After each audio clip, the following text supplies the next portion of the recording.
किन से लड़ाई है रोहेल जी? जी किसी से लड़ाई नहीं है, लड़ाई तो 2 और 3 के बीच में। हाँ, दो कौन आएगा और 3 कौन आएगा, पहले की तो कोई लड़ाई है नहीं। रोहिल रंजन जी बहुत वोट से जीते हुए हैं, इनके अग्रिम बधाई। कितना वोट से? हैं? कितना वोट से? 3600 से वो जीते थे ना, हाँ। 36,000 से ही जीतेंगे। इतना विश्वास है इस्लामपुर की जनता पे? अपनी जान से ज़्यादा। अपनी जान से ज्यादा इस्लामपुर की जनता पे विश्वास जी है? बिल्कुल। महिला और युवा का ताकत एनडीए के साथ चल रहा है। महिला युवा एक साथ है। मैं हर एक बूथ पर मेरा दावा है, चुनाव के बाद देखिएगा, हर एक बूथ से इनका यादव का वोट मिल रहा है। इस्लामपुर में आरजेडी का M22 समीकरण ध्वस्त। मैं यही बोलूँगा कि अपना वोट सोच समझ कर दें, ऐसे इंसान को दें जो कि आपके सुख दुख में साथ है। परिवार में रहने के बाद भी अगर उसको कोई कहे कि राजनीति का कोई ज्ञान नहीं है तो उस जो कहने वाला उससे बेवकूफ़ कोई हो सकता है। हाँ, एक्टिव राजनीति में नहीं था, इसका ये मतलब नहीं है कि मुझे कुछ अता पता ही नहीं है। इस्लामपुर में तो ऐसा कुछ है नहीं जो मैं नहीं जानता। परिवार की विचारधारा बहुत पहले से है कि सबका सम्मान करें, और आप मुझे किसी से भी तू तुम जिंदगी में नहीं सुनेंगे, ना सुने हैं।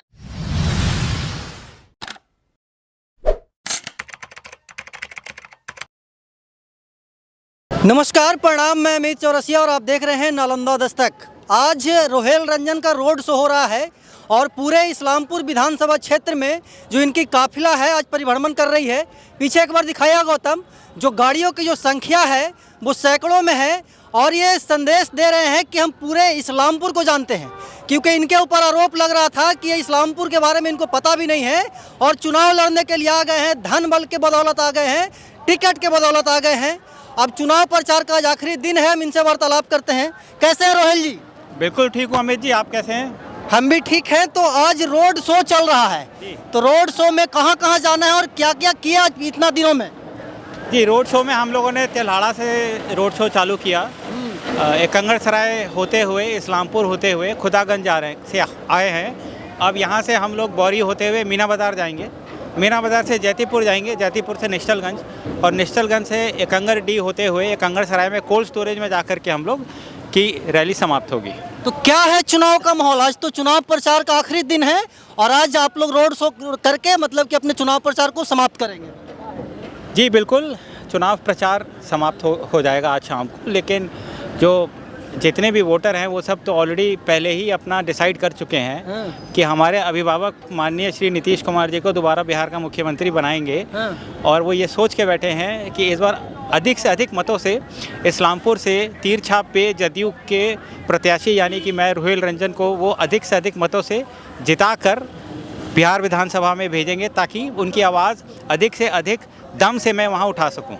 अच्छा, एक बात बताइए रोहेल जी, आप पे हमेशा से आरोप लगते आया है जब से आपको टिकट मिला है कि जो क्षेत्र के और जदयू के नेता हैं उनको तवज्जो नहीं मिल रहा है, उनको रिस्पेक्ट नहीं मिल रहा है, इसकी क्या सच्चाई है? जी, पूरी रिस्पेक्ट मिलती है। अगर आप मेरे बारे में अगर आप जानते हैं, बिल्कुल गलत रूमर है और ये एकदम, और इसमें मैं आपको ये बोलना चाहूँगा कि अगर आप हमारा प्रचार भी देखें, कार्यकर्ताओं को तो मैं रिस्पेक्ट देता ही हूँ। अगर आप देखें, मैं तो जब अपने परिवारजन जो हैं, जो हमारे मतदाता हैं, मैं उनके बीच जाता हूँ तो एक गाँव में अगर 50 वृद्ध हैं तो मैं 50 के पाँव छूता हूँ, और अगर किसी गाँव में 100 वृद्ध लोग हैं तो मैं 100 के पाँव छूता हूँ। और आज से नहीं, ये बहुत पहले से करता हूँ। ये तो हमारे परिवार की विचारधारा बहुत पहले से है कि सबका सम्मान करें, और आप मुझे किसी से भी तू तुम जिंदगी में नहीं सुनेंगे, ना सुने हैं। मैं तो सबसे आप करके ही बात करता हूँ और मैं सबको पूरा सम्मान देता हूँ। अगर कोई नाराज़ हैं तो मुझे अगर आप बताएं कि वो कौन है तो उनसे बात करी जा सकती है। मेरे जानकारी में कोई भी नाराज़ नहीं है। तो इस्लामपुर को कितना देखे रोहेल जी? अब तो पूरा चुनाव प्रचार खत्म हो चुका है। देखिए, इस्लामपुर को तो मैं बचपन से देख रहा हूँ और मतलब इस्लामपुर में तो ऐसा कुछ है नहीं जो मैं नहीं जानता। और पिछले 2010 से मैं यहाँ कोल्ड स्टोरेज भी चला रहा हूँ और कुछ और काम भी कर रहा हूँ, समाज सेवा भी करता हूँ, ट्रस्ट भी है, सब कुछ कर रहा हूँ। हाँ, एक्टिव राजनीति में नहीं था, इसका ये मतलब नहीं है कि मुझे कुछ अता पता ही नहीं है। अरे मेरे पास तो कोल्ड स्टोरेज में 11 से 12 हज़ार किसान हर साल आलू रखते हैं, उनके घर तो मैं हमेशा जाता ही था पूरे क्षेत्र में। और मैं जितना किसानों को जानता हूँ उतना पूरे क्षेत्र में कोई और प्रत्याशी अगर हो तो बता दे। सभी किसानों से डायरेक्टली कांटेक्ट है? जी बिल्कुल, 12,000 किसानों से डायरेक्ट जी हमारा संपर्क है शुरू से, 15 साल से उनके सुख दुख में हमेशा साथ था। अब सामने राजनीति में आना ही अगर आप एक मापदंड रखते हैं तो वो अलग बात है, नहीं तो मुझसे ज़्यादा तो कोई क्षेत्र घूमा नहीं है। किन से लड़ाई है रोहेल जी? जी किसी से लड़ाई नहीं है, लड़ाई तो 2 और 3 के बीच में। हाँ, दो कौन आएगा और 3 कौन आएगा, पहले की तो कोई लड़ाई है नहीं। पहले जिनसे बात कर रहे हैं वो हैं? जी बिल्कुल, हमारे माननीय अभिभावक माननीय नीतीश कुमार जी हैं, सबसे पहले नंबर 1 वही हैं। किसी से लड़ाई नहीं है ना? किसी से कोई लड़ाई नहीं है। चलिए, हमारे चैनल के माध्यम से जितने भी मतदाता हैं आपको देख रहे हैं, हमारे जो दर्शक हैं उनको क्या कहना चाहेंगे? मैं यही बोलूँगा कि अपना वोट सोच समझ कर दें, ऐसे इंसान को दें जो कि आपके सुख दुख में साथ है। ऐसी सरकार बनाए जो बिहार को आगे लेकर के जाए, ऐसे इंसान को मुख्यमंत्री बनाए जो कि बिहार का सोचे, बिहार वासियों का सोचे और अपना वोट बर्बाद ना करें। और यहाँ से अगर अधिक से अधिक मतों से जीत कर अगर आप जदयू को अगर भेजेंगे तो आपका जो प्रत्याशी जो बाद में जो भी विधायक बनेगा वो अधिक से अधिक बल के साथ विधानसभा में आपके विचारों को रखेगा। अगर आप एकदम ही एक तरफा जिताएंगे तो वहाँ पर भी आपके लिए एक तरफा ही काम होगा। तो कितना विश्वास है इस्लामपुर की जनता पे? अपनी जान से ज़्यादा। अपनी जान से ज़्यादा इस्लामपुर की जनता पे विश्वास जी है? बिल्कुल। तो चुनावी मैदान का आज क्या बोलते हैं कि चुनाव प्रचार का आखिरी दिन है और आज पूरा घूम लिए हैं और पूरी विश्वास है जनता पे? पूरा विश्वास है। इंजीनियर सुनील जी हैं, हम इनसे भी वार्तालाप करेंगे। सर, पूरे नालंदा में जितने भी विधानसभा क्षेत्र हैं वहाँ का चुनावी माहौल क्या है, चुनावी समीकरण क्या कहता है? देखिए, मैं पार्टी के राष्ट्रीय महासचिव हूँ और मैं स्टार प्रचारक भी अपनी पार्टी का हूँ, तो मैं पूरे बिहार में घूमा हूँ जी। कम से कम लगता है 17-18 विधानसभा ऐसे है जो प्रदेश में जो मेरे जिला से बाहर है वहाँ भी मैं गया। काफ़ी रिस्पांस है, पूरी रुझान इंडिया की तरफ है। और ये जान लीजिए निश्चित रूप से कि इस बार नीतीश जी के नेतृत्व में फिर सरकार बन रही है। और जो खास कर करके जहाँ हम लोग घूम रहे हैं इस्लामपुर विधानसभा, एक बार और हमें मौका मिला था प्रतिमा मैडम के समय में यहाँ आए थे। यहाँ के कार्यकर्ता और यहाँ के मतदाता इतने जागरूक, इतने अच्छे हैं जो नीतीश कुमार से अपने घर के परिवार के समान उनकी कदर करते हैं। और नीतीश जी भी, मैं समझता हूँ कि नालंदा जिला तो पूरा उनका परिवार है ही, लेकिन इस्लामपुर की जनता का जो प्यार और कार्यकर्ताओं का जो इखलाक है वो हमेशा उनके निखारों में रहता है। और हमारा जो यहाँ से उम्मीदवार हैं, आप जानते हैं कि हम लोग के बड़े भाई राजीव भैया थे, उनके लड़के हैं रोहेल जी, एक काफ़ी पढ़े लिखे हुए भी हैं। उन्होंने विस्तार पूर्वक आपको चर्चा की और बताया कि मैं तो 2010 से कोल्ड स्टोर भी चला रहा हूं और करीब डायरेक्टली मैं 12,000 किसानों का प्रतिनिधित्व कर चुका हूं, उनके साथ मिलजुल करके मैं काम किया हूं। और निश्चित रूप से तीनों ठीक कहा कि एक राजनीतिक परिवार में रहने के बाद भी अगर उसको कोई कहे कि राजनीति का कोई ज्ञान नहीं है तो उस जो कहने वाला उससे बेवकूफ़ कोई हो सकता है। रोहेल जी काफ़ी सुलझे हुए हैं, काफ़ी अच्छी पढ़ाई लिखाई की है और सामाजिक से लेकर के राजनीति की सफ़र इनकी निश्चित रूप से मजबूत है। मैं समझता हूं कि इस बार इस्लामपुर की विधानसभा इन्हें रिकॉर्ड मत वोटों से जिताने का जो उन्होंने संकल्प लिया उस संकल्प को पूरा करेगा। और ये चुनाव का अंतिम दिन हमारा है और चुनाव प्रचार का ये अंतिम दिन हमारा है और हम इनके साथ घूम रहे हैं। मेरे साथ महेंद्र यादव जी हैं, इसके पहले संसद जी भी थे। सब लोग जो रिस्पांस जनता के बीच में है निश्चित रूप से यह बताता है कि एनडीए के जो उम्मीदवार हमारे हैं निश्चित रूप से जो हमारे विपक्ष के जो विरोधी हमारे खेमा के जो भी पार्टी के उम्मीदवार हैं उनसे काफ़ी आगे चले गए हैं और एक तरफा इन्हीं की तरफ हवा बढ़ गई है, बह रही है। और निश्चित रूप से रोहित रंजन जी जो हमारे एनडीए के प्रत्याशी काफ़ी वोटों से चुनाव जीतेंगे और मैं इन्हें आज इस्लामपुर की जनता की तरफ से तो अग्रिम बधाई देता हूं, लेकिन पार्टी के राष्ट्रीय महासचिव होने के नाते में पार्टी की ओर से भी इनको मैं बहुत बहुत मुबारकबाद देता हूं और शुभकामना देता हूं कि इनकी जीत पक्की है। और नीतीश कुमार जी के प्रति जो बिहार की जनता, बिहार के लोगों को जो 20 वर्षों में जो नीतीश कुमार जी ने इस जलता हुआ उजड़ता हुआ बिहार को एक सजा कर करके विकसित बिहार के सपनों को, बिहार को ही पूरे हिंदुस्तान के पैमाने पर जो तय किया, उन्होंने जो दिखाया है कि बिहार अब अव्वल स्थान पूरे हिंदुस्तान में प्राप्त किया है, उसकी सबसे बड़ी उपलब्धि होगी इस्लामपुर विधानसभा के क्षेत्र की जनता का प्यार हमारे उम्मीदवार रोहित रंजन जी के लिए। सातों विधानसभा में क्या होगा सुनील जी? एकदम निश्चित रूप से एनडीए का आप जो हमारा एग्जिट पोल है, जो रुझान आया है, उसमें काफ़ी आगे हम लोग चले रहे हैं। और जानते हैं यहाँ एक ही चीज़ है, नीतीश कुमार जी का विकास। वो हमेशा सबको विकास की बात पर ही जनता उनको वोट दे रही है और हमेशा उनको वोट मिलते रहा है। इसलिए मुझे पूरा उम्मीद है और मैं ये भी आपको स्पष्ट बता दूँ, मैं करीब करीब सभी क्षेत्रों में यहाँ भी घुमा हूँ।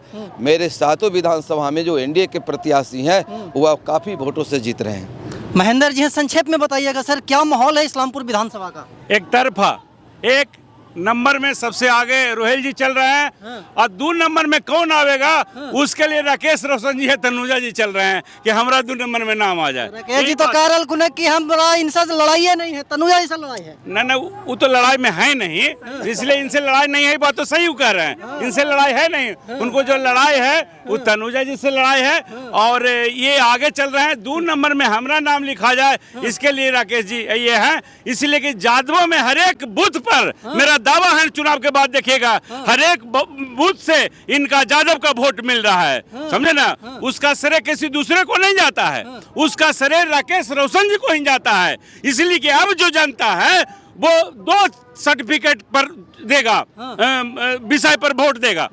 एक तो टिकट लेके आइए और दूसरा कि व्यवहार आपका कैसा रहा। तब टिकट तो किसी तरह से वो ले पाए, रुक गया था वो भी रिजल्ट, लेकिन किसी प्रकार से मिल गया उनको, तो एक विषय में पास कर गए मान लिए और दूसरा विषय में जादव लोग नंबर दिया है 0, एकदम 0। उसके वजह से इनको सब जादव लोग चेतावनी के तौर पर कि आगे आने वाले प्रतिनिधि व्यवहार भी एक विषय रखे, खाली टिकटें विषय न रखे, इसीलिए इनको डायरेक्ट वोट दे रहा है। यह चेतावनी के लिए कि आगे आने वाले भविष्य में जितने भी कैंडिडेट होंगे, उम्मीदवार होंगे, व्यवहार को भी विषय बना के चलेंगे। अब तक वो सिर्फ टिकटें के समझे कि टिकट लेके आएंगे और देखेंगे। आज भी वो वोट मांग रहे हैं तो उनके पास कहने के लिए कोई शब्द नहीं है, सिर्फ कहते हैं ऊपरे देखिए, सिर्फ कहते हैं ऊपरे देखिए, अपना व्यवहार पर वोट मांगने का मुंह उनको नहीं है, समझे ना। और जनता सब जवाब दे रही है कि ऊपरे देखे में ठेस लग जा को, अब हम नीचे ही देखबो, इसीलिए कि यहाँ नीचे लोकल लोग काम करते हैं। हाँ, और यादव लोग सब तेजस्वी जी के घर जाते हैं या वो से काम करवाते हैं। तेजस्वी जी अपने जगह पर हैं, उनको भी मैं सम्मान करता हूँ, लेकिन इस्लामपुर में सब मन नीचे देख के वोट दे रहा है। जो व्यवहार में के विषय में सुन है, फेल है, वो काफी फेल हो चुके हैं, इसलिए यादव लोग का बहुत अधिक वोट मिल रहा है, मुसलमान लोग का भी अधिक वोट मिल रहा है। एम-22 समीकरण टूट गया इस्लामपुर में। इस्लामपुर में परसों बैठक हुई थी, आप नहीं आए थे, पता कर लीजिए। हाँ, उसमें उसका आप देख ले सकते हैं वीडियो। इस्लामपुर में आरजेडी का M-22 समीकरण ध्वस्त, एकदम नोट कर लीजिए। इस्लामपुर में आरजेडी का M-22 समीकरण ध्वस्त। नहीं महेंद्र जी, तो लालू यादव बोलते हैं कि यादव टूटे वाला है। अब बोलने दीजिए ना भाई, पहले वाला बात नहीं है। पढ़ा लिखा आदमी सब बात समझता है कि अपने कार्यकाल में उन्होंने चरवाहा विद्यालय खोलवाते थे और नीतीश जी इंजीनियरिंग कॉलेज खोलवा दिए हैं। इस्लामपुर के बगल में बने पड़ी मतलब है, यहाँ नर्सिंग कॉलेज है और हमारे चंडी में भी इंजीनियरिंग कॉलेज है, वो इंजीनियरिंग कॉलेज खोलवाते हैं, वो चरवाहा विद्यालय खोलवाते थे। तो इस सवाल लड़ाई नहीं है। बिजली के सवाल पर कहते थे कि बिजली आई तो करंट ला के मर जिमा, रोड बढ़िया बनतू तो जल्दी से पुलिस आ जीता। ये सब सिखाते थे जनता को, वो सब जनता नहीं रहा, सब पढ़ लिख गया। सबको बहू बेटी के दरवाजे पर गाड़ी से आवे, दुल्हन हमारा गाड़ी पर उतरे, सबको ऐसा चाहता है। और कहते थे कि रोड बढ़िया बन जी तो चिकन तो पुलिस चले, तो मैंने पुलिस से डरा के रखते थे, पुलिस से अब कोई डरने वाला नहीं। आखिरी सवाल होगा महेंद्र जी, क्या कहना चाहेंगे अपने मतदाताओं को? मतदाताओं को जो रुझान आ रहा है उसके लिए बिहार जो आगे बढ़ते जा रहा है दिखाई पड़ रहा है, उसमें जनता इस्लामपुर का साथ दे रही है। इसलिए इस्लामपुर के मतदाता मालिकों को मैं धन्यवाद देता हूं, आभार प्रकट करता हूं कि बढ़ते हुए बिहार को आगे बढ़ाने में उनका सहयोग जो देखने के मिल रहा है, रुझान जो देखने के मिल रहा है, इसके लिए मैं जनता को बधाई देता हूं। और रोहेल रंजन जी बहुत वोट से जीते हुए हैं, इनके अग्रिम बधाई। कितना वोट से? कितना वोट से? 3600 से वो जीते थे ना, 36,000 से ही जीतेंगे, एकदम आश्वस्त।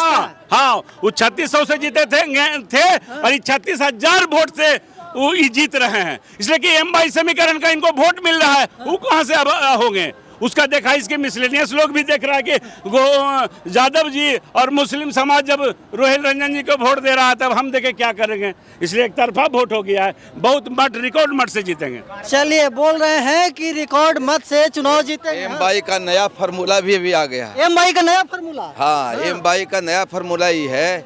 एम मतलब महिला, हाँ, अब बाई मतलब युवा। हाँ।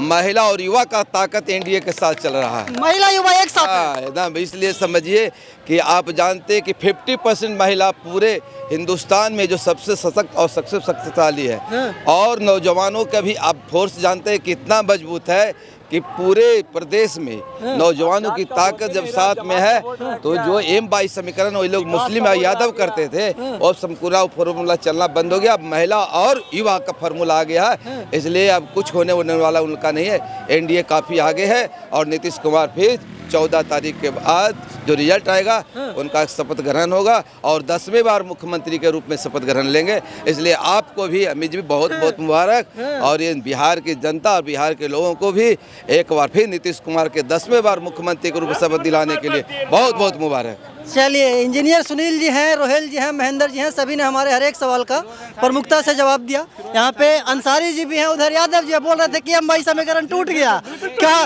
तो हाँ, अच्छा ठीक है, तो कैसे टूटा, वजह क्या रहा? वजह रहा व्यवहार के लेकर, काम के लेकर, विकास के लेकर। नीतीश जी ने जो विकास किए वो किसी ने नहीं किए।